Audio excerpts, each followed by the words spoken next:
Welcome, welcome. Today, I really want to talk to you guys about some questions that have been going on in my mind as I start to think about women's health and the predicament that we find ourselves in. So, the question here is, what if we're asking the wrong questions about women's health? So, generally speaking, um, what's happening is we're asking questions like, how do I fix my hormones? Why is this happening? What do I need to do?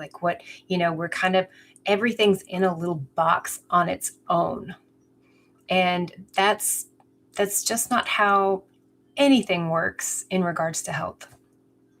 And I really just want to have this discussion um, for the purpose of getting these ideas out there, for the purpose of helping other people to start to really question the narrative, start to really question what's going on, and their reality when it comes to health, when it comes to actually all things, because everything is so connected. But let me just start with, my name is Jessica. I am a holistic health practitioner. My business is called Sacred Wisdom Wellness, and we're having this conversation today. So, thanks for being here if you're watching. So, why I think we're asking the wrong question, because when we're asking questions about hormones, for instance, because that one is so prevalent, not just, it doesn't really matter what age you are. That is a prevalent question. That is a normal, considered normal question asked across the board, no matter how old you are. So from the time you are a little, tween and things start happening, that becomes a question. Like the whole piece of, like, for some people, it's issues with their skin, and for others it's pain during periods. As women get a little older, it turns into other issues around hormones. Like, then people start talking more about, oh, my hormones are out of balance, and why do I have this issue or that issue? Women get a little older or having children, then it's hormones of, like, oh, I'm pregnant, pregnancy hormones. Then it's postpartum, like, oh, this is going on. And then later on, we get to a place where we're talking about perimenopause, the transition, right? The change, menopause. And the thing is, we're asking these questions inside of these little boxes as if hormones don't have anything to do with everything else. So that's just one example. Hormones is just one of the many examples.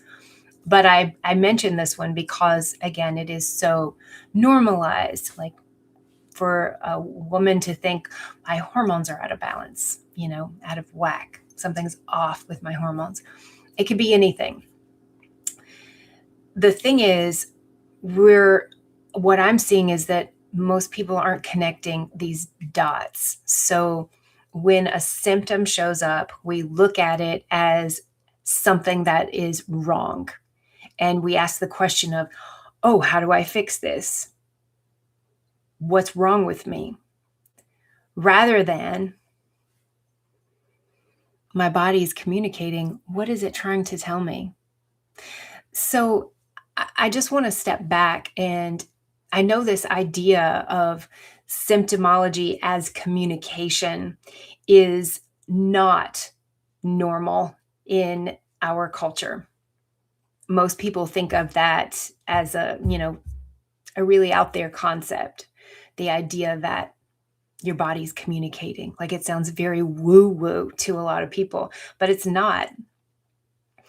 And I want to give you a different example and see if you can contextualize this a little bit differently, right? To help you. So if you're at home, if your refrigerator starts getting cluttered with leftovers and, old condiment bottles, remnants of ketchup and mustard and mayo and relish and all of these things.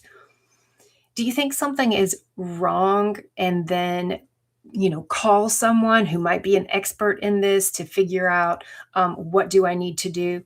No. Do you think of it as a disease? No. You simply recognize what has happened.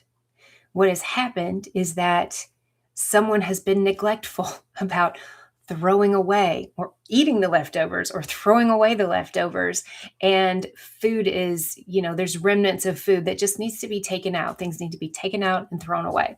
Super simple. When your floor gets dirt on it, do you think like, oh no, I've got a problem? I need to do something. I need to call an expert. No, because you recognize this is what happened. Shoes came in, brought in dirt, or someone, spilled something, and now I need to clean it up. It's just as simple of like, what has happened here? What's going on? Oh, okay. Well, that makes sense. So now we're going to do the thing that needs doing to make things nice again. So in the body, instead of looking at things in a very simple way, oh, I've had too much bread and pasta and not enough vegetables. Oh, I've been eating too much and not allowing space between meals for my body to rest and digest, or whatever the thing is. Instead of looking at the fact that, oh, I've been bombarded by things all day long, going from one task to the next, pushing, going, not ever having time to do nothing, to exhale, to see what God is trying to show me, to see what my body needs.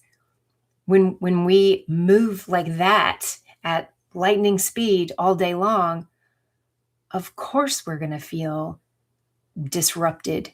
Of course we're going to feel overstimulated. Of course we're going to feel like something is wrong. And it's not because there's a disease. It's because the way we've organized our day has created dis-ease and we don't feel ourselves. So this can go deeper when not only at the first signs of anxiety or depression or feeling dissociated or just feeling off, feeling fatigued, whatever the thing is, at the first signs of feeling these symptoms, if we're not listening, if we're not recognizing, just like when we open the refrigerator, I forgot to throw out those leftovers. They've been in there for a while. It's getting gross, right? We take care of it. If we don't take that time to do the same thing with our own bodies, then we're being neglectful. And we're not using our common sense to connect the dots. And then let's say we have a day like that. Go, go, go. Let's say every day's like that. Or let's say 5 out of 7 days. 6 out of 7 days. 7 out of 7 days, right? It's not out of the ordinary for every day to feel like that for a lot of women and a lot of people in general. And when that happens, we're not going to connect the dots because we're like in this soup. Does that make sense? You're like, we're stewing in this soup. Like it's like the proverbial frog in the boiling water, but we didn't get thrown into the boiling water. We've been sitting in it since it was cold, and the water's warming up, and we don't notice. I don't even know if that's true. I think I heard someone say that that's not true, that a frog will jump out of a pot. It's just a metaphor. The point is that our bodies are communicating with us. That when conditions come about in our environment, in our world, in our bodies, in our homes, in our relationships, these conditions are an outcome of what we've been stewing in, of what's been happening.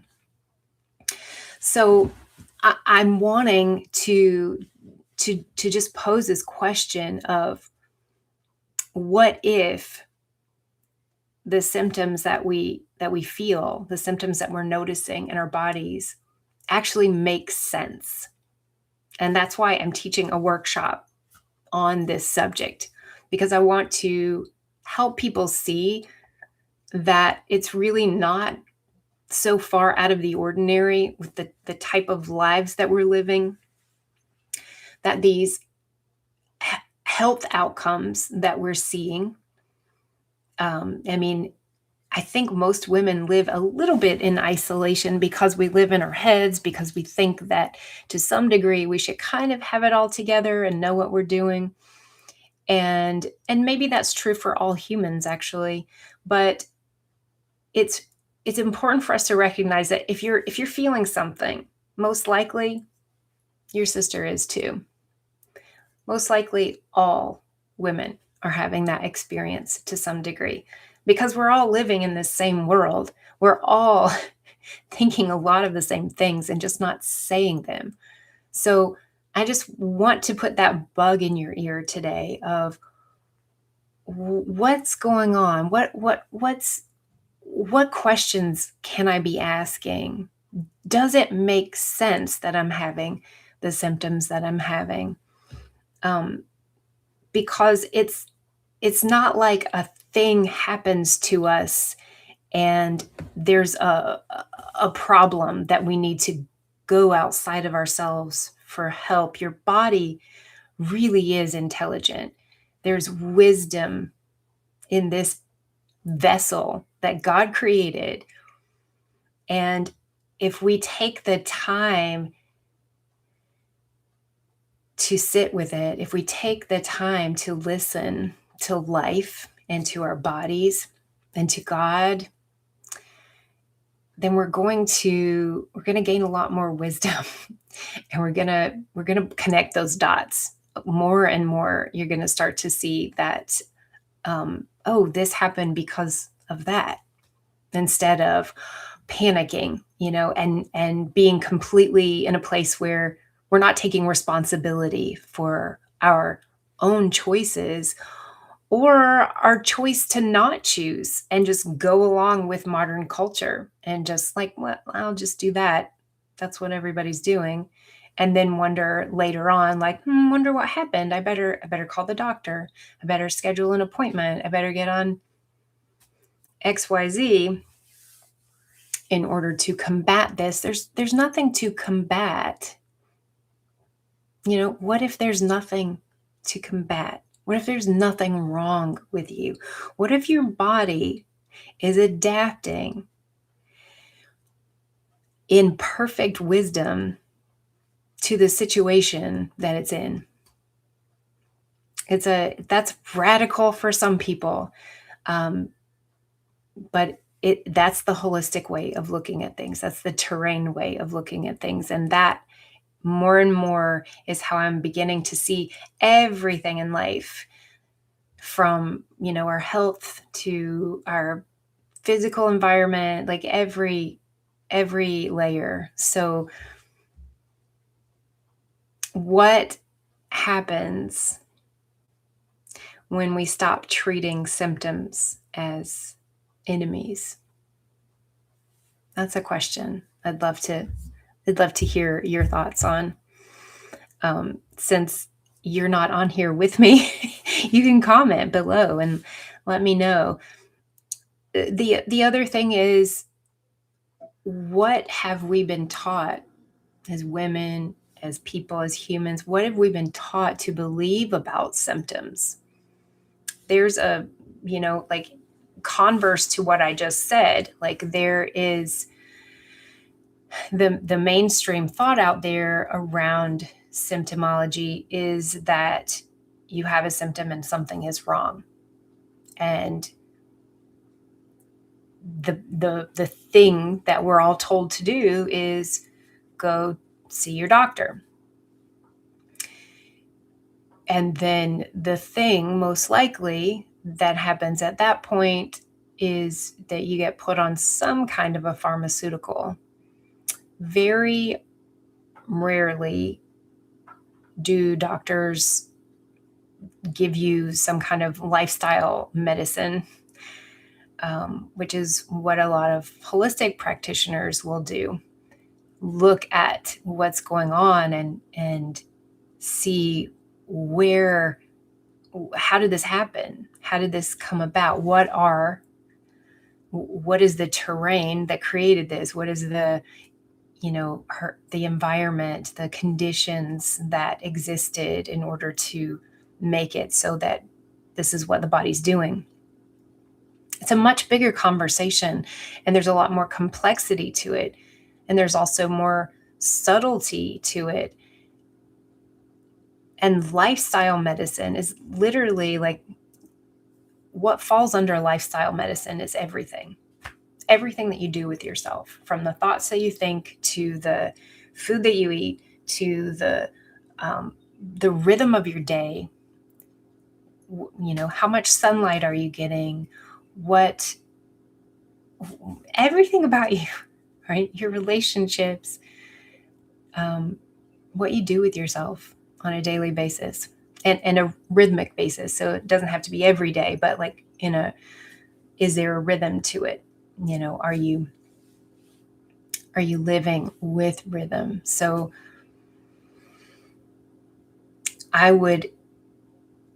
the question that actually, one of the questions that always seems to come up for someone who is very tied to this old way of seeing things, that, when something happens, there's a problem, you need to go to the doctor, you need to get on your medication, you need to, do this thing that's going to fight the thing that is the problem, right? There's nothing to fight, though, if you, this body that we're talking about is living in a way that is completely out of sync, or doing something that is poisoning them. There's nothing to fight. There's no organism. There's nothing that's causing dis-ease in your body except the choices that you're making, the choices that we're making. That's something completely different. How the heck is a doctor going to help you with that? Okay? A holistic health practitioner who's truly holistic can ask you some questions, can help direct you back to how do you look at where this came from, can direct you through, looking at, what am I doing? How do I take responsibility for this? How do I support my body while I am walking this healing journey? Like moving back into a way of living in alignment with the way that we're meant to live. So I am curious what kinds of things this stirs up for you. I'm curious if you're curious about what comes next, about how to look at things in a way where you're actually solving, you're trusting in your body, you're trusting in God, you're trusting in the way that you were made to live and thrive and heal. And instead of moving into panic, being able to sit with yourself, your choices, because there's there's no one and there's no thing that is going to be able to do that for you. It's your journey. You can get on pharmaceuticals, you can get on protocols, in natural or not natural. You can do these types of things from the outside in, and it might help you get closer to something if it's, if it has the right things in it. But pharmaceutical, these kinds of drugs, these kinds of things are never going to be the answer, because that is fighting your body, because you're literally putting poison into your body. That's not ever going to help you fix the fact that you're depressed, or you're um, not moving your body, or you're eating the wrong foods, or you're not getting out of the relationship that's holding you back. Whatever the thing is, these are the things that I like to this is how I like to work with people. I like to work through their reality, your reality, and figure these pieces out. But it can be very complex, but it's also very simple to some degree. Like, we all need very similar things as humans to thrive. As women, versus men, like a little differently, but the broader, the big things we all need. We're human. We're all human. And I think that it's time that the truth came out about all of this. It's time that people start realizing that they've given away their power, and that health is something that happens inside of yourself. It's not something another person or another drug or another anything can give you. So I, again, please post your questions below if there's anything that you're curious about. If you read in the description, you'll find the link for the workshop that we're gonna be breaking this down. Like, what if your symptoms make sense? What if your symptoms make sense? What if your symptoms make sense? It's a different question. It's a different way of looking at things. And it's vastly different than where most people are today in their health, who are, maybe you're even eating the right things. Maybe or you think you are. Maybe you're doing certain things that are healthy, but maybe you're not looking at, 80% of the rest of your life. Or maybe you're doing that piece and you're still looking at your body as an enemy, or looking at pharmaceuticals as medicine. And this is it's a different mindset. And I am excited to keep having these kinds of conversations. I will be back here next week to talk more and go deeper into different kinds of things. And if you're interested in the workshop, sign up. See you June 12th.